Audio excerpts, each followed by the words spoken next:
Hello friend, जय हिंद।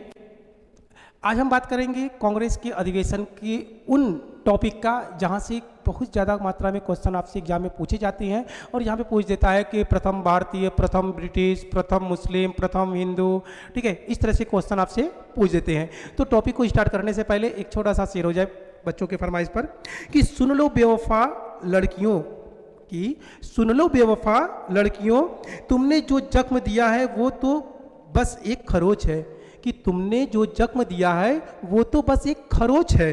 अगर हम जख्म देने पर आ गए तो तुम्हारी 7 पुश्तें भी याद रखेगी। ये होता है लड़कों का, ठीक है। सच बात है कि लड़के जो है इतना सब कुछ होने के बाद भी कोई काकटो होगा ऐसा वैसा जो है गजड़ी नशेड़ी जो शायद उल्टा सीधा बोल देते होंगे या बदला ले लेते होंगे या उनको जलील कर देते हैं या उनको परेशान करते हैं। मगर मैक्सिमम लड़के जो है क्या करते हैं, वो वहीं से बस मतलब रिक्वेस्ट करते हैं, मनाते हैं, रूठते हैं, रोते हैं, सब कुछ करते हैं, मगर कोई ऐसा कदम नहीं उठाते हैं जिससे कि लड़की को बदनामी का सामना करना पड़े, सुसाइड करने का नौबत आ जाए या उसको समाज में अपने आप को सिर झुकाने का मतलब एक तरह से अवसर मिले, ठीक है। तो ऐसी बहुत सारी चीज़ें होती है जिसकी वजह से लड़के लड़कियों की बोलती बंद कर सकते हैं, मगर वो जानते हैं कि भाई छोड़ो, जो हुआ सो हुआ, रो लेते हैं, जाकर कहीं कोने में इधर उधर भटकते हैं, परेशान होते हैं, तड़पते हैं, अजीबोगरीब स्टोरी लगाते हैं, खुद को मनाते हैं, अपने आप को भूलने का प्रयास भी करते हैं, बट हो नहीं पाता है। और ये सही बात है कि लड़कियों को भुलाना बड़ी आसान रहता है उनके लिए, क्योंकि वो जब छोड़ती है तो किसी न किसी को एक्सेप्ट करने के बाद ही ऐसा करती हैं। तो इसलिए मैं बार बार यही कहता हूँ कि भाई इतना ही दिल लगाओ जितने से कि तुम खुद को, अपने आप को संभाल सको, अपने परिवार को संभाल सको और अपने कैरियर को बना सको, ठीक है। ऐसा भी पागल मत हो जाओ कि तुम्हारा कैरियर ही नहीं, तुम्हारा ज़िंदगी भी ख़त्म हो जाए, चौपट हो जाए सब कुछ, और तुम्हारे साथ साथ तुम्हारे परिवार का सपना, तुम्हारे परिवार के लोग जो उम्मीद लगाए बैठे हुए हैं तुम्हारे लिए, वो सब खत्म हो जाए, उनके बचपन से लेके अब तक का जो सपना है सब कुछ अधूरा रह जाए। तो इसलिए लड़कियों से बस नॉर्मली रहो, बस ये समझ लो कि जिससे तुम आज प्यार कर रहे हो, जिससे तुम जुड़े हो, वो उसको आज नहीं कल जाना है, आज नहीं कल तुम्हें धोखा मिलना है, इसमें एकदम श्योर है। कोई ऐसा बंदा नहीं होगा जिसको धोखा न मिला हो, तो हर किसी को मिलता है। इसलिए लड़कियों की तरफ कदम बढ़ाओ, प्यार मोहब्बत करो, कोई रोक भी नहीं पाएगा तुम्हें। अगर तुम्हारे अंदर वो फीलिंग आ गया तो कोई रोक नहीं सकता, और हर लड़कों को इस दौर से गुजरना पड़ता है। बट इस बात का ध्यान रखना कि तुम्हें धोखा मिलेगा, 100% मिलेगा। कहीं लिख कर मैं दे दूं, तुम अगर ये कहोगे कि मेरी वाली ऐसी नहीं है, मेरी वाली तो सबसे एकदम अलग है, सबसे बड़े बेवकूफ़ तो वही लड़के होते हैं जो ये बोलते हैं मेरी वाली ऐसी नहीं है, मेरी वाली सबसे अलग है। हाँ, अरे वो बात क्या करेगी, 24 घंटा तो मेरे साथ लगी रहती है, उसको तो फुर्सत ही नहीं मिलता है कि किसी और से बात करे। मैंने उसका टेस्ट लिया, मैंने उसको चेक किया, ये ऐसे किए वैसे किए। कुल कर लो भाई साहब, कुल कर लो, तुमसे ज़्यादा एडवांस होती हैं इस मामले में, ठीक है। तो इसलिए तुम इस बात को मान के चलोगे कि तुमको धोखा मिलना है, तुमसे दूरी बनना है। और पहले दूरियां बनती थी ना तो प्यार बढ़ता था, अब दूरियां बढ़ती है ना तो कोई और घुस जाता है बीच में आकर, जैसे ही फासला पाता है, ठीक है। तो इसलिए रहो तो पास में, दूरी बन रहा है।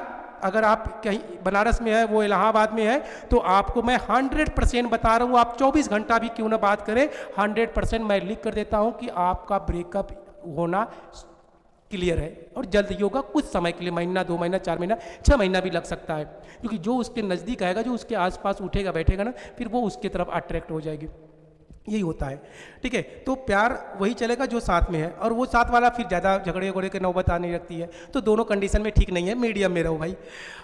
हाँ जी, तो चलो मैं क्या बात कर रहा था, कांग्रेस अधिवेशन। तो जॉर्ज से बेस्ट तैयब दादी की बीबी आई, यानी तैयब दादी की जो बीबी है ना, वो जॉर्ज से कहीं ज़्यादा बेस्ट है, यानी इतने बुढ़ापे में भी वो बहुत सुंदर लग रही है, ऐसा इस ट्रिक का मानना है, ठीक है। तो जॉर्ज से बेस्ट तैयब दादा की बीबी आई।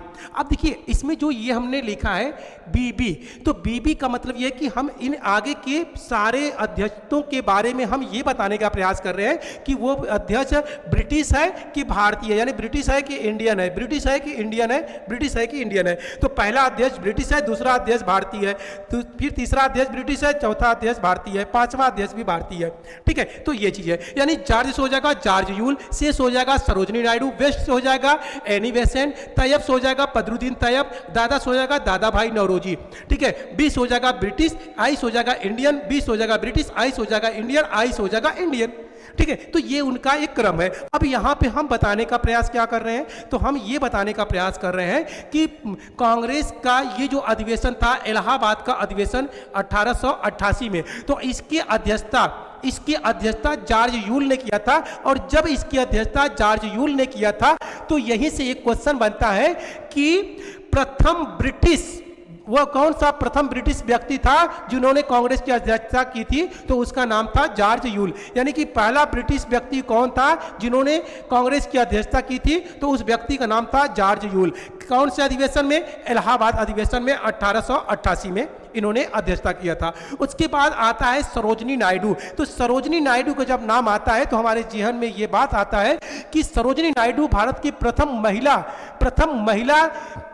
महिला अध्यक्ष थी। किसकी? कांग्रेस की। यानी कांग्रेस की प्रथम महिला, वो भी भारतीय महिला अध्यक्ष कौन थी? तो सरोजनी नायडू। सरोजनी नायडू कांग्रेस की प्रथम भारतीय महिला अध्यक्ष थी। ठीक है, इन्होंने कानपुर के 1985 में के अधिवेशन का अध्यक्षता किया था। 1925 में आई थिंक आरएसएस का गठन हुआ था। हाँ, आरएसएस का, क्योंकि बीजेपी का गठन जो हुआ था वो 80 में हुआ था, 1980 में। बीजेपी जो कांग्रेस वो आरएसएस है वो 1925 में इसका गठन हुआ था।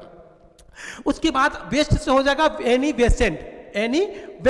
तो एनी बेसेंट जो थी वो प्रथम ब्रिटिश महिला थी। तो प्रथम ब्रिटिश महिला जो एनी बेसेंट थी, उन्होंने कलकत्ता अधिवेशन की अध्यक्षता की थी 1917 में। 1917 में कौन सा दौर चल रहा था, क्या चल रहा था भारत के अंदर?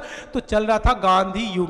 गांधी युग में गांधी जी के द्वारा भारत में चलाया गया पहला आंदोलन, जिसको हम चंपारण के नाम से जानते हैं, जो कि बिहार में हुआ था, नील की खेती को लेकर हुआ था। तो भारत में गांधी जी के द्वारा चलाया गया पहला आंदोलन चंपारण था। गांधी जी के द्वारा चलाया गया पहला आंदोलन ओवरऑल अगर बात करें तो अफ्रीका में 1906 में गांधी जी ने चलाया था।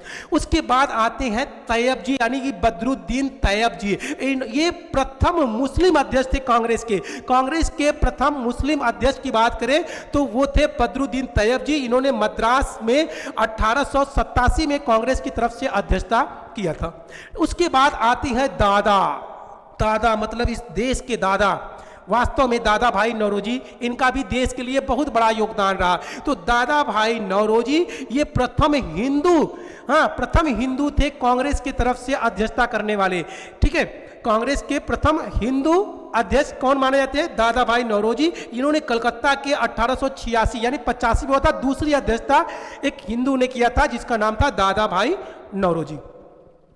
ठीक है, तो ये आपको एज ए क्रम आपको याद रखना है। यहाँ पे डेट का तो हम सीरियल नहीं रखे हैं, क्योंकि यहाँ पे सीरियल के बारे में हम बताने के नहीं, हम बताने का प्रयास कर रहे थे कि प्रथम ब्रिटिश, प्रथम भारतीय महिला, प्रथम ब्रिटिश महिला, प्रथम भारतीय हिंदू, इस तरह से जो है प्रथम भारतीय मुस्लिम, इस क्रम में हम इसको बताने और समझाने का प्रयास किए, क्योंकि इसी तरह से एग्जाम में पूछी जाती है। अब जैसे हमने यहाँ पे बताया कि जॉर्ज यूल, तो जॉर्ज यूल जो थे वो प्रथम ब्रिटिश थे, यानी कि ये वाले ब्रिटिश थे, ये जो थी ये इंडियन थी, फिर एनी बेसेंट ब्रिटिश थी, फिर बदरुद्दीन तैयब जी इंडियन थे, फिर दादा भाई नौरोजी इंडियन थे। इसलिए हमने बीबीआई इसको आगे में ऐड कर दिया ताकि आपके दिमाग में ये चीज रहे। ठीक है, अगर आपको नाम याद है तो आप ये समझ जाए कि वो कहां से बिलोंग करते थे या कहां से बिलोंग करती थी। भूख लग गया, बहुत चिल्ला लिए। ठीक है, तो ये लेक्चर आपको कैसा लगा कमेंट बॉक्स में जरूर बताइएगा। तब तक के लिए जय हिंद, जय भारत।